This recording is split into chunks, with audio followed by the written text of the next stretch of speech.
एक गांव था जिसका नाम था सोनापुर। बड़ा ही शांत और प्यारा। वहां एक गन्ने के जूस बेचने वाला लालची इंसान रहता था जिसका नाम था रवि।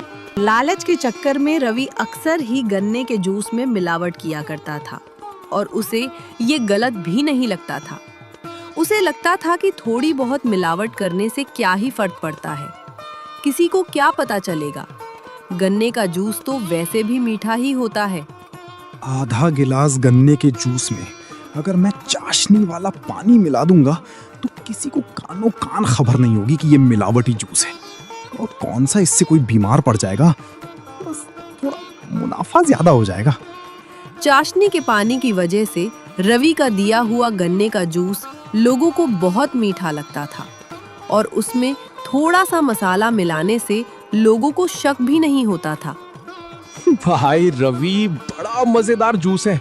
जो भी कहो, ऐसा जूस तो कहीं नहीं मिलता। स्वादिष्ट भी है और सस्ता भी। इतना सस्ता आजकल कहाँ मिलता है? सिर्फ 10 रुपए का गिलास। हाँ भाई, बात तो सही है, बस मेहनत है भैया जी। सारा दिन धूप में खड़ा रहता हूँ, ये भी एक मेहनत ही है। सही कह रहा है। ये ले तेरे 10 रुपए। तभी तो तेरी दुकान पर इतनी भीड़ लगी रहती है। सभी ग्राहक रवि से बहुत खुश रहते थे। एक दिन सोहन नाम का गन्ना उगाने वाला एक किसान जूस पीने के लिए रवि की दुकान पर आता है। एक गिलास गन्ने का जूस कितने का है? सिर्फ 10 रुपए का। इतना सस्ता? लाओ, एक गिलास गन्ने का जूस पिलाओ। सोहन जैसे ही जूस पीता है उसे वह बहुत ज्यादा मीठा लगता है। अरे भाई, ये तो बहुत मीठा है। ऐसा लग रहा है जैसे गन्ने के रस में चाशनी मिला दी हो। क्या भाई, कुछ भी बोले जा रहे हो? पहले कभी गन्ने का जूस पिया भी है आपने? गन्ने का रस तो मीठा ही होता है। गन्ने का जूस बेशक मीठा होता है, लेकिन इतना भी नहीं। ये तो पूरी तरह चाशनी ही है। क्यों मेरी दुकानदारी खराब कर रहे हो? पसंद नहीं आया तो जाओ, मत दो 10 रुपए। ये 10 रुपए की बात नहीं है, बात तो गन्ने के जूस की शुद्धता की है। सोहन रवि को 10 रुपए देकर वहां से चला जाता है और घर पहुंचकर सोचता है कि इतने लोग गन्ना खरीद कर जूस बेच रहे हैं।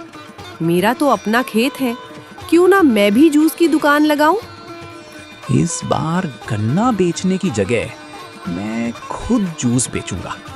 देखता हूँ क्या मुनाफा होता है। क्या पता काम अच्छा चल जाए।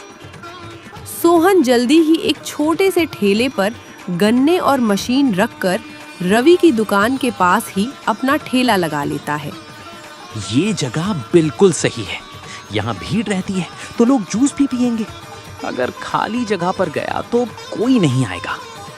जैसे ही रवि को इस बात का पता चलता है, वह सोहन के पास आता है। अरे कौन है तू? 2 दिन पहले मेरे यहाँ जूस पी रहा था और आज खुद की दुकान खोल ली। गन्ने मेरे हैं, ठेला मेरा है और मशीन भी मेरी है। अब जब सब मेरा है तो मन भी मेरा ही है।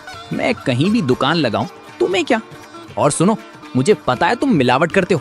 अब देखना, जब मैं बिना मिलावट वाला असली जूस बेचूंगा तब लोग मेरे पास ही आएंगे। तू ज्यादा बातें बना रहा है। 2 दिन रुक जा, सब पता चल जाएगा।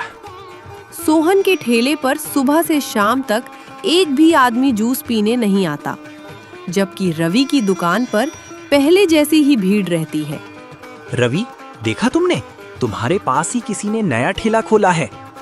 नहीं भैया, मुझे क्या लेना देना। मैं तो ईमानदारी से बिना मिलावट वाला जूस बेचता हूँ। मेरे अलावा कौन क्या बेच रहा है, इससे मुझे फर्क नहीं पड़ता। आप लोग खुश हैं, बस मेरे लिए वही काफी है। भाई, तुम्हारे जूस की बात ही अलग है, इसीलिए तो सब यहाँ आते हैं। अरे भैया, आप देख लीजिएगा, मेरे जूस से ज्यादा अच्छा और मीठा जूस उसका हो ही नहीं सकता। लोग सोहन के यहाँ नहीं आते थे। शाम को रवि सोहन के सामने से हंसते हुए निकलता है। आया बड़ा मेरी दुकान के पास ठेला लगाने वाला। एक ग्राहक भी नहीं आया और चला था मुझसे मुकाबला करने। आज एक भी ग्राहक नहीं आया। ऐसे तो लोगों को पता ही नहीं चलेगा कि मेरा जूस असली है। कल मैं सबको मुफ्त में जूस पिलाऊंगा, शायद फिर लोग आने लगे। अगले दिन सोहन सबको मुफ्त में जूस पिलाता है।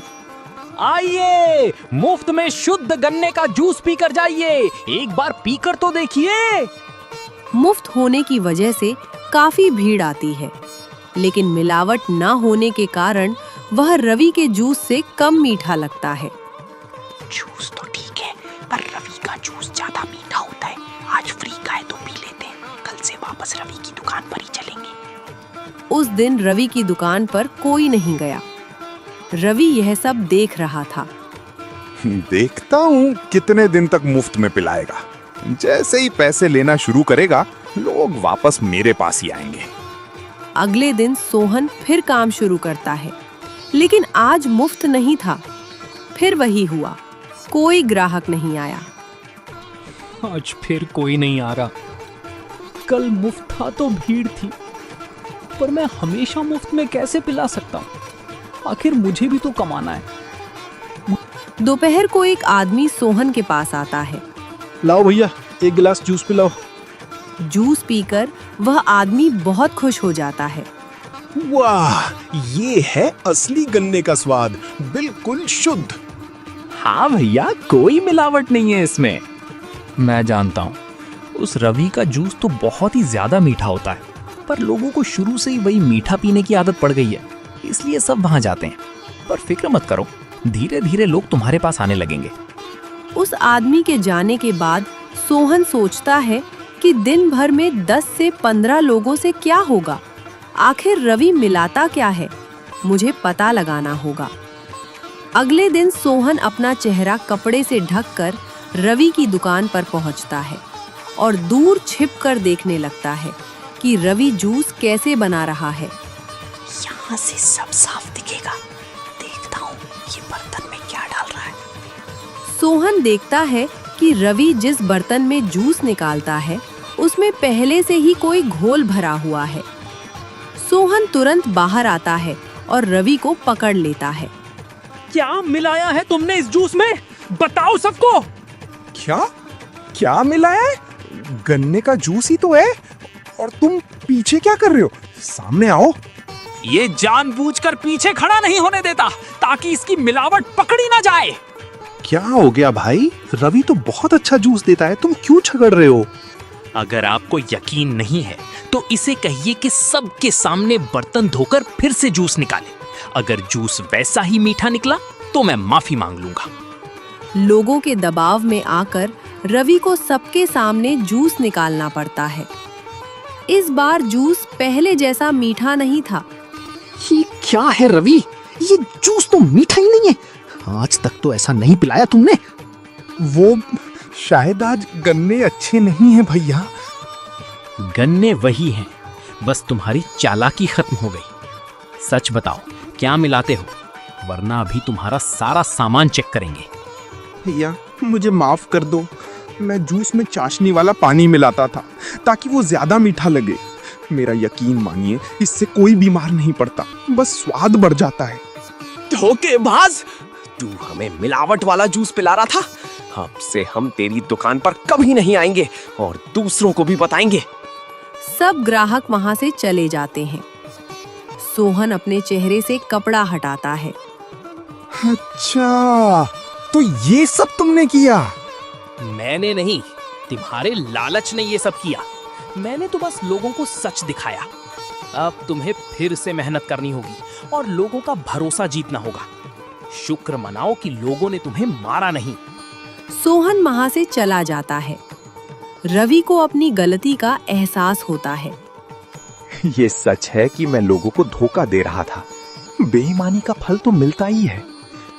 खैर, जो हुआ सो हुआ। अब से मैं कभी मिलावट नहीं करूंगा। उस दिन के बाद से रवि और सोहन दोनों ही शुद्ध जूस बेचने लगे और धीरे धीरे सब ठीक हो गया।